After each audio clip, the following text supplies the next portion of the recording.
Dear students, first of all, very much good morning to all of you. हमारा जो unit जो चल रहा था वो था इंटरनल ट्रेड का, हमने जो शुरू किया हुआ है और इसके अंदर ऑलमोस्ट हम लोग टाइप्स ऑफ रिटेलर कई सारे टाइप्स हम कर चुके हैं। सिर्फ दो टाइप्स हमारे पास रहते हैं under the large scale retailers. पहला उसमें रहता है हमारे पास कंज्यूमर कोऑपरेटिव स्टोर और एक इसके बाद रहता है हमारे पास जो नेक्स्ट आता है AVM, ऑटोमेटिक वेंडिंग मशीन। तो आज की जो ये वीडियो बना रहे हैं हम लोग कंज्यूमर कोऑपरेटिव स्टोर्स के ऊपर बना रहे हैं और इसके बाद एक नेक्स्ट वीडियो और बनाएंगे वो हम बनाएंगे AVM के ऊपर, ऑटोमेटिक वेंडिंग मशीन के ऊपर। So dear students, today we shall discuss about the consumer cooperative stores under the head large scale retailers. So let us start now discuss about the consumer cooperative stores. First, meaning. These stores are established by consumers itself. Some consumers get together and try to save themselves from the clutches of the middleman. Thus, they get the benefit which normally go to the middleman. All the consumers who get together establish a cooperative store. They purchase goods, then they purchase goods directly from the producer in large quantity in the name of the consumer cooperative store. In this way, the wholesale purchase of things eliminate the middleman and their profits. All the consumers purchase things required by them on comparatively less prices from these stores. अब मैं आपसे यहाँ बात क्या कर रहा हूँ कि जो कंज्यूमर कोऑपरेटिव स्टोर्स है वो नॉर्मली कौन है, जैसे कि नाम बता, जैसे कि नेम है इसका, कंज्यूमर्स कोऑपरेटिव स्टोर्स हैं, वो कंज्यूमर्स ही एस्टेब्लिश करते हैं, कंज्यूमर्स के द्वारा ही एस्टेब्लिश किया जाता है, बनाया जाता है, एस्टेब्लिश किया जाता है। नॉर्मली कुछ जब कंज्यूमर्स ये फील करते हैं कि हाँ जो मिडल मैन्स हैं like wholesaler, like retailer, like agents, वो बहुत ज़्यादा एक्सेसिव प्रॉफिट अर्न कर रहे हैं या अपने आप को उनसे बचाना चाहते हैं, तो कुछ कंज्यूमर्स मिलके एक कंज्यूमर कोऑपरेटिव स्टोर को एस्टेब्लिश कर लेते हैं। जब मिलके कंज्यूमर कोऑपरेटिव स्टोर एस्टेब्लिश करते हैं तो डायरेक्टली वो क्या करते हैं, अपना सामान किससे परचेज करेंगे, डायरेक्टली फ्रॉम प्रोड्यूसर से परचेज करेंगे। जब वो डायरेक्ट प्रोड्यूसर से परचेज करेंगे तो बट नेचुरल है, तो बीच में जो मिडिल मैन है like agent, like wholesaler, like retailer, उन सब का प्रॉफिट बीच में से एलिमिनेट हो जाएगा और वो कंज्यूमर्स अपने उस कोऑपरेटिव स्टोर से कंपेरेटिवली लेस प्राइसेस के ऊपर अपना सामान, ज़रूरत का सामान खरीद पाएंगे, जिससे कि उनको वो सामान कम रेट पर और सस्ते दामों पर मिलेगा। So this was the consumer cooperative stores. जो नॉर्मली इसमें एक दो पॉइंट्स ऐसे हैं कि जैसे कि जिसको भी कंज्यूमर कोऑपरेटिव स्टोर से डील करना है तो नॉर्मली उसको वो व्यक्ति कंज्यूमर कोऑपरेटिव स्टोर का उसको शेयर खरीदना पड़ता है, मिनिमम एक शेयर तो उसको खरीदना ही खरीदना पड़ता है to become a member of consumer cooperative store. इसके अंदर एक पॉइंट और है, किसी भी व्यक्ति के पास कितने मर्जी शेयर हों लेकिन वो केवल एक बार में एक ही वोट कर सकेगा, उसकी वोट की वैल्यू 1 वोट काउंट होगी।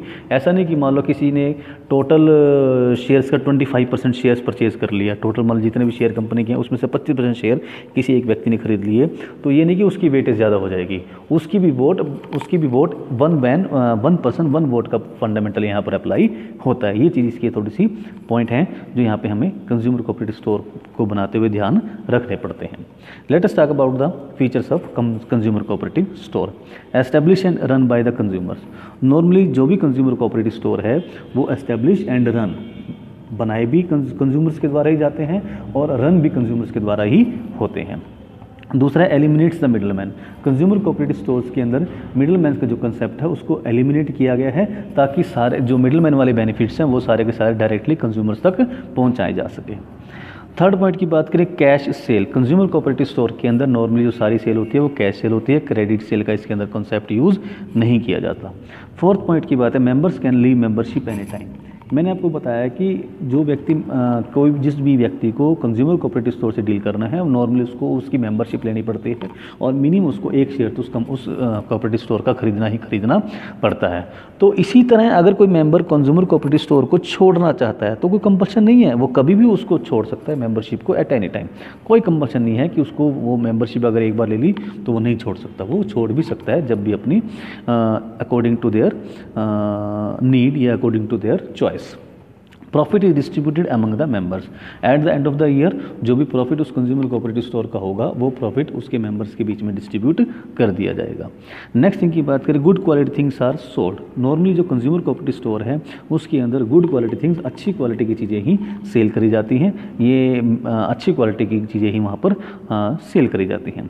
Next point, one member one vote. मैंने अभी भी आपको बताया था मीनिंग में भी कि जो भी मेंबर यहाँ पे होगा उस मेंबर के पास चाहे कितने भी शेयर हों उस कोऑपरेटिव स्टोर के, लेकिन उसकी वोट की जो वैल्यू होगी 1 पर्सन 1 वोट का यहाँ पे सिंपल फंडामेंटल यूज़ होता है, एक आदमी एक वोट। मतलब उस आदमी, ये नहीं कि अगर किसी के पास 10% शेयर हैं और किसी के पास 25% शेयर है तो 25% शेयर वालों की वोट की वैल्यू ज़्यादा होगी और 10% शेयर वालों की वैल्यू कम होगी। ऐसा नहीं है, सभी की शेयर की वैल्यू जो है वो बराबर होगी, बराबर ही मानी जाएगी। तो this was all about the features of consumer cooperative store. ना come on the advantages of consumer cooperative stores. पहली एडवांटेज है quality products at less prices. मैं आपको बताता हूँ कि कंज्यूमर कोऑपरेटिव स्टोर के अंदर जो कस्टमर्स को जो सामान मिलता है वो अच्छी क्वालिटी का सामान और कम प्राइसेस के ऊपर मिलता है। कम प्राइस इसलिए हो जाती है क्योंकि यहाँ पर मिडलमैन का जो प्रॉफिट है, जो मिडलमैन जो बीच में प्रॉफिट्स लेते थे उसको एलिमिनेट कर दिया गया है और उसके प्रॉफिट्स को कस्टमर तक पहुँचाया गया है, उसके बेनिफिट को कस्टमर तक पहुँचाया जाता है। No fear of loss due to sale in cash. Definitely जब कंज्यूमर कोऑपरेटिव स्टोर के अंदर सारा ही जो डीलिंग है वो कैश के अंदर हो रही है तो नुकसान होने का या बैड डेट्स होने का कोई चांस अराइज ही नहीं होता। थर्ड पॉइंट है it eliminates middleman. Consumer cooperative store के अंदर नॉर्मली मिडलमैन को एलिमिनेट कर दिया गया, मिडलमैन को कोई इंपॉर्टेंस नहीं दी गई है, ख़त्म ही कर दिए गए हैं। तो डेफिनेटली उसके बेनिफिट्स, उसके वो जो प्रॉफिट लेते थे उस प्रॉफिट को कंज्यूमर तक पहुँचा दिया जाता है। Fourth point is feeling of mutual cooperation is created. मैंने जो बताया था आपको कि consumer cooperative store basically consumers ही मिलकर आपस में एक दूसरे की हेल्प के लिए, एक दूसरे की ग्रोथ के लिए, एक दूसरे के बेनिफिट के लिए ही एस्टेब्लिश किए जाते हैं। तो यहाँ पर क्या हो गया, म्यूचुअली कोऑपरेशन यहाँ पर सबसे बड़ा जो मेन फीचर है या मेन एडवांटेज है वो एस्टेब्लिश हो जाती है सभी के सभी मेंबर्स के बीच में। Next is no need to spend on advertisement. Consumer cooperative stores के लिए कोई एडवर्टाइजमेंट करने की ज़रूरत नहीं है क्योंकि जो भी नॉर्मली जो इसके अंदर जो गुड्स खरीदने आते हैं वो इसके मेंबर्स ही खरीदने आते हैं कंज्यूमर कोऑपरेटिव स्टोर के। तो नेचुरल बात है, इसके लिए एडवर्टाइजमेंट करने की ज़रूरत नहीं है। जो भी इसका मेंबर है उसको पता है कि भी हमारा ये कि कंज्यूमर कोऑपरेटिव स्टोर है, हम यहाँ से अपने ज़रूरत का सामान खरीद सकते हैं। Next is need of consumers are taken care.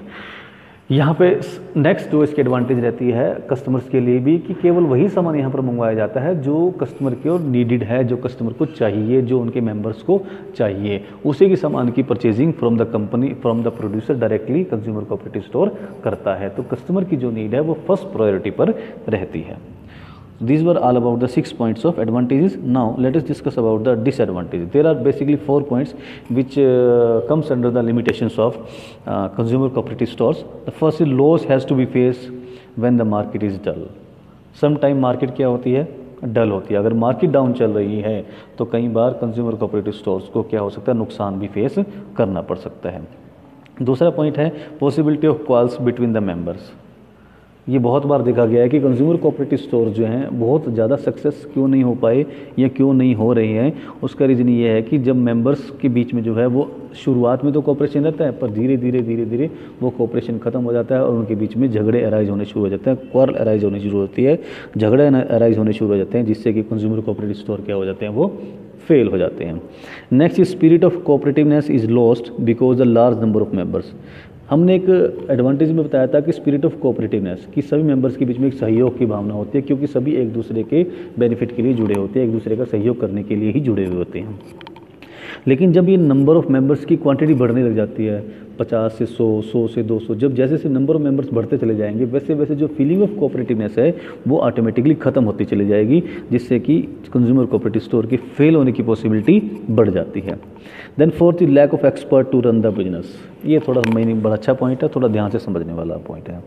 हम कहते हैं कि कंज्यूमर कोऑपरेटिव स्टोर जो है वो कंज्यूमर्स ही एस्टेब्लिश करते हैं और कंज्यूमर इसको रन करते हैं। किसी भी बिजनेस को चलाने के लिए, रन करने के लिए एक एक्सपर्ट नॉलेज की ज़रूरत होती है, एक एक्सपर्टाइज की ज़रूरत होती है। ये कोई ज़रूरी नहीं है कि हर व्यक्ति बिजनेस कर सकता है। अब एक व्यक्ति कंज्यूमर है और वो व्यक्ति बिजनेस भी कर सकता है। It is not always possible, it is not guaranteed.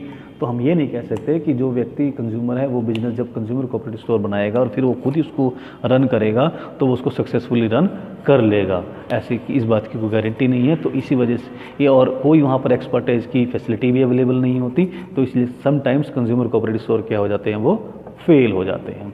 So my dear students, this was all about the consumer cooperative stores. Hopefully आपको ये चीज़ समझ में आई होगी, अच्छी लगी होगी। At last I thanks to all of you.